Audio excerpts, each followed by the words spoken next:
민법 621조 그 임대차 등기의 효력 강화라고 하는 부분인데요.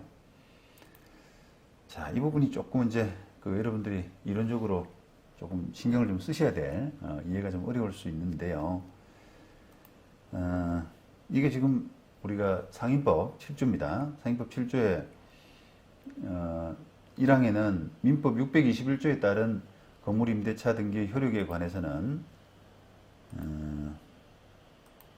6조 5항, 6조 6항을 준용한다라고 해서 아까 대항력 우선 변제권을 가진다 이런 뜻이잖아요.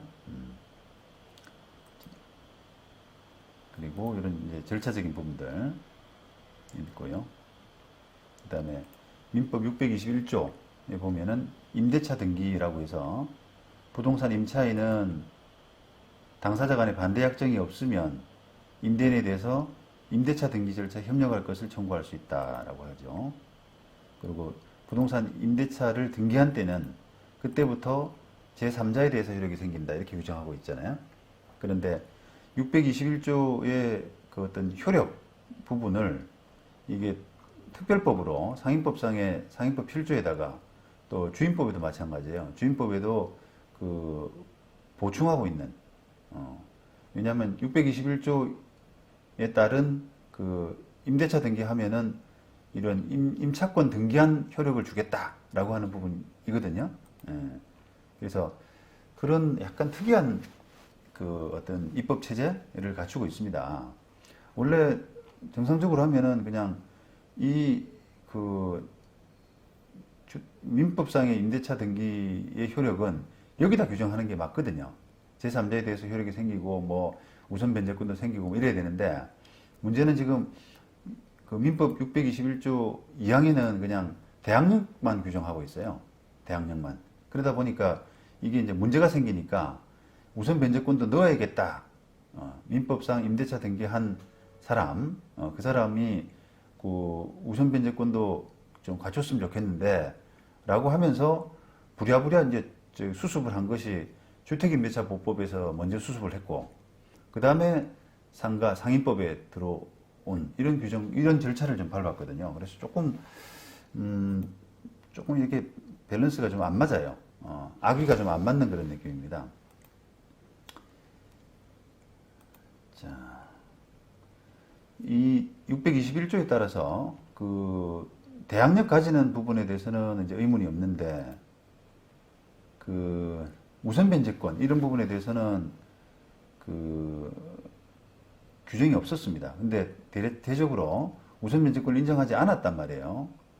그러니까 우선 변제권을 좀 넣어야 되지 않겠냐. 민법상 임대차 등기한 사람도 우선 변제권을 좀 가져야 된다라고 하는 생각 때문에 주택임대차보호법을 개정하면서 언제 99년도에 개정하면서 주택의 경우에는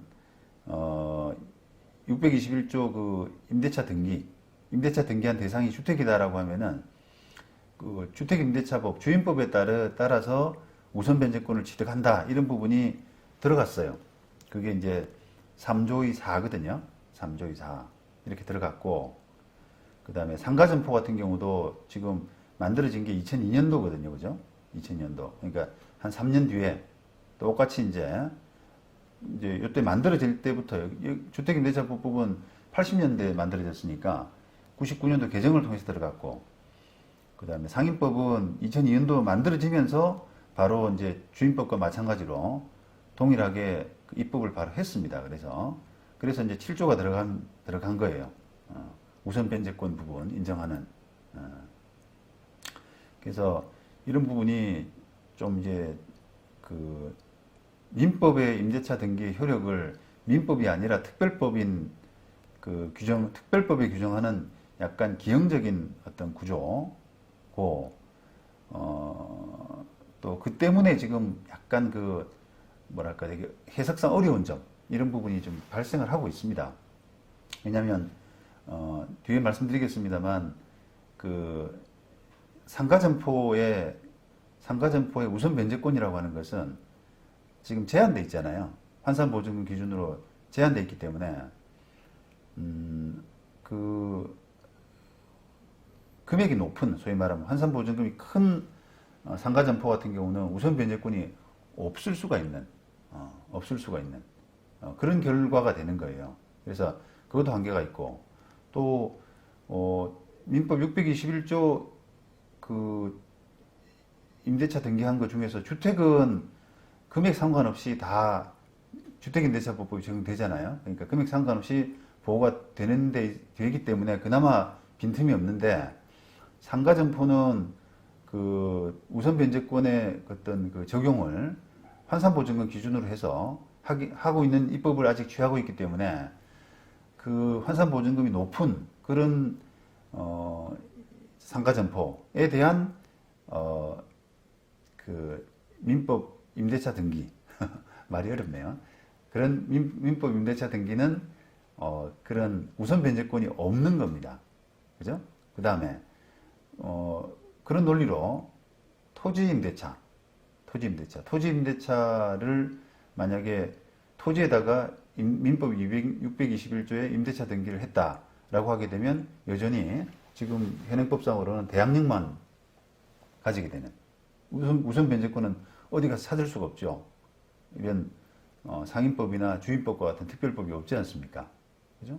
그러니까 그런 부분들이 이제 이렇게 구조적으로 약간 그 빈틈이 생기고 해석상의 차이가 발생할 수밖에 없고 하는 그런 결과에 이르러서 해석이 상당히 좀 복잡하게 되는 그런 결론이 됩니다. 지금 고양지원 2007년 판결도 이제 상당히 이제 그런 그 복잡한 사건이고, 법리적으로도 뭐 아주 복잡하지만 사실관계도 저는 아주 좀 흥미로운 그런 사건으로 보는데요. 이 사건이 그 배당이의 사건입니다. 배당이. 그리고 1심에서 어쨌든 그 결론이 항소심에서도 그대로 이제 확정이 돼서 대법원까지 올라가진 않았는데, 요 사례를 한번 보시죠. 일단 보시면 그 배당이 사건인데, 이 점포 임차인이 621조 임대차 등기를 한 임차인이에요. 그런데 이 임차인이 경매 과정에서 그 별도 배당 요구를 하지 않았어요. 하지 않았는데 경매법원은 그냥 당연 배당 되는 사람이다라고 생각을 하고 그 임차인에게 배당을 해버렸습니다. 그러자 그 임차인한테 배당이 되니까, 원래 임차인한테 배당이 안 되면은 그 건물주한테 돌아와야 되거든요. 그러니까 그 채권자들한테 다 나눠주고 남는 돈이 있다면은 건물주한테 가잖아요. 그걸 보통은 잉여라고 하거든요. 남는 돈, 잉여인데 그 남는 돈을 건물주가 받아가야 되는데, 그 임차인이 그 임대차 등기하고 배당 요구를 하지 않은 그 임차인한테 돌아가 버리니까, 건물주가 배당 이의를 한 그 누구를 상대로, 그 임차인, 배당 받아간 임차인을 상대로 제기한 배당 이의 사구성이에요. 그런데 그 결론은 건물주가 이겼습니다. 건물주가 이겼고, 항소심에서도 역시 건물주가 이겼다. 다시 말하면 그 임차인한테는 배당돼서는 안 된다라고 판단한 거죠. 아주 흥미로운 사건인데요. 자, 이게 이제 한번 보시죠. 아까 이제 우리가 그 대법원 판례에서 이게 그 우선 변제권이 있다. 기본적으로 이 상가 임차인이 우선 변제권이 있는 사람이고, 그 다음에 경매 개시 결정 전에 임차권 등기를 했다, 임대차 등기를 했다, 또는 아까 임차권 등기 명령을 받았다, 이렇게 되면은 그 당연 배당 받을 수 있는 그 사람, 아까 민사집행법상의 그 4호 있잖아요. 경매 개시 결정 전에 저당권 같은, 전세권 같은 그런 지위를 가질 수가 있겠죠, 그죠? 우선 변제권이 있다면. 그런데 우선 변제권이 있냐라고 하는 부분에서 지금 법원이 경매법원의 판단이 틀렸다라고 판단한 거예요. 경매법원은 우선 변제권이 있는 걸 전제로 해서, 그게 우선 변제권이 있는 걸 전제로 해서 배당 요구하지 않아도 당연히 배당받을 사람이구나 라고 해서 배당을 줬는데, 지금 그 1심 법원에서 볼 때는 우선 변제권 자체가 없는 사람이다 라고 판단했기 때문에, 아까 뭐 배당 요구를 하냐 안 하냐 관계없이 아까 그 사고에 해당되지 않는다라고 판단한 거예요. 그죠? 일단 한번 그런 방법으로 이해를 해보겠습니다. 이 사건이 아주 금액도 크고요. 자, 이 원고는 지금 건물주죠. 원고는 피고 임차인하고 사이에 이게 고양시 일산 동구 이런 점포에 대해서 보증금도 아주 큽니다. 72억 정도 돼요. 72억. 월차임 9,500만 원. 그래서 임대차 계약을 체결하고 바로 그 임차권 등기를 격려해 줬다. 민법상 임대차 등기입니다. 임대차 등기. 여기 이제 그 뭐 상인법이나 주인법상 돈 못 받아서 계약기간 종료되고 돈 못 받아서 하는 임차권 등기라는 개념이 아니에요. 임대차 등기라고 보시면 됩니다. 민법상에. 자, 그리고 임대차 계약은 조금씩 이제 변화되어 왔고요. 그 다음에 그 임대차 등기 이후에 그 은행이 이렇게 저당권 설정했고요. 그 다음에 은행의 경매 신청에 따라서 이 건물을 낙찰됐는데 피고가 낙찰했습니다. 피고가. 근데 352억에 낙찰을 했대요. 352억. 어마어마하죠, 그죠? 자, 그런데 그 낙찰되고 나서 이제 배당이 될 거 아닙니까? 근데 그 배당 기일에서 피고가 배당을 받아버린 겁니다. 왜? 배당 요구를 하지 않았는데도. 해서 76억 정도를 배당을 받았고요. 원고는 다른 채권자들에게 배당하고 남은 12억 정도를 배당을 받았어요. 만약에 원고가 이제 지금 배당일을 했는데, 원고 입장에서는 지금 이 피고가 배당받아서는 안 될 사람이다. 그러니까 그 피고한테 배당된 76억은 다 내한테 와야 된다. 이런 논리거든요. 그러니까 얼마가 됩니까, 지금? 12억밖에 배당을 못 받았는데 76억까지 더 오게 되면 어마어마한 돈이지 않습니까? 그러니까 이게 굉장히 큰 사건인 거죠. 큰 사건이에요. 그래서 지금 주장을 보면은 원고 건물주는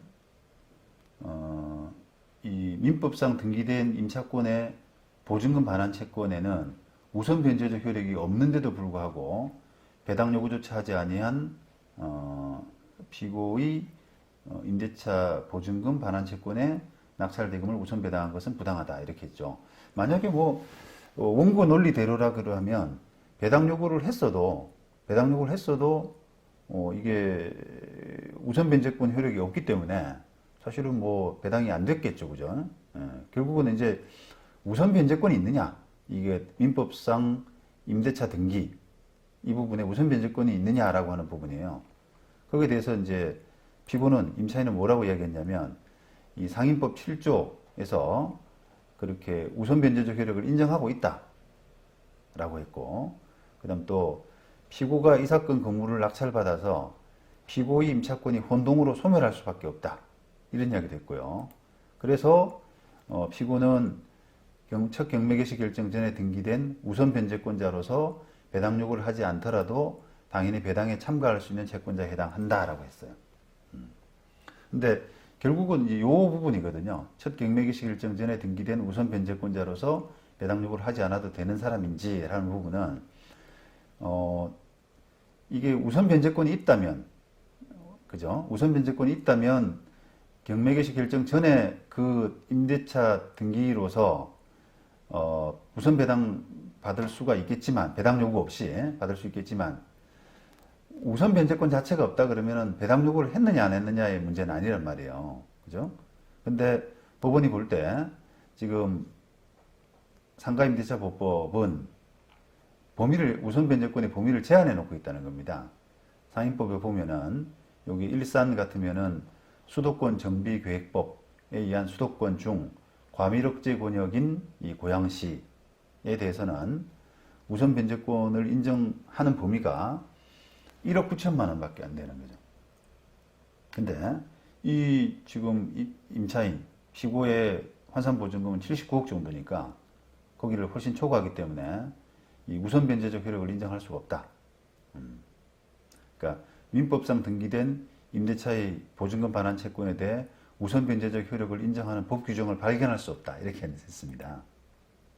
그래서 이게 비록 보증금 반환 채권이 있다고 하더라도 우선 변제적 효력이 인정되지 않기 때문에 이걸 적용하기는 어렵다는 겁니다. 그래서 그 건물주한테 다 배당하라.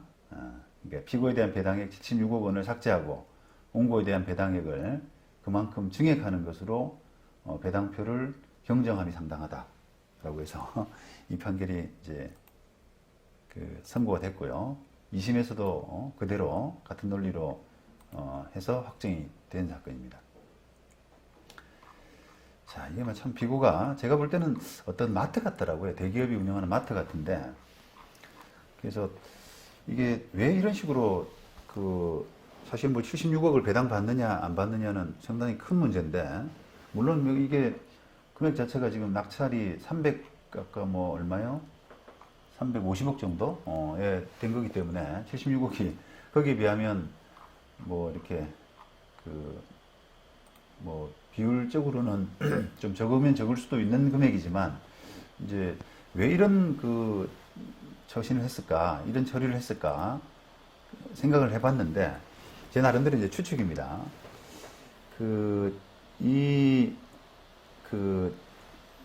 이런 임대차 등기를 하고 있는 76억이라는 거액의 임대차 등기를 하고 있는 그런 건물이 이제 경매가 진행되고 있다면, 그 배당 요구를 그냥 왠지 하면은, 그죠? 다른 보통 일반 낙찰자들이 그 이제 제 입장에서는 그 피고 임차인의 약간의 모종의 어떤 그 노림수, 꼼수가 있다고 생각을 하는데 배당 요구를 안 했단 말이에요.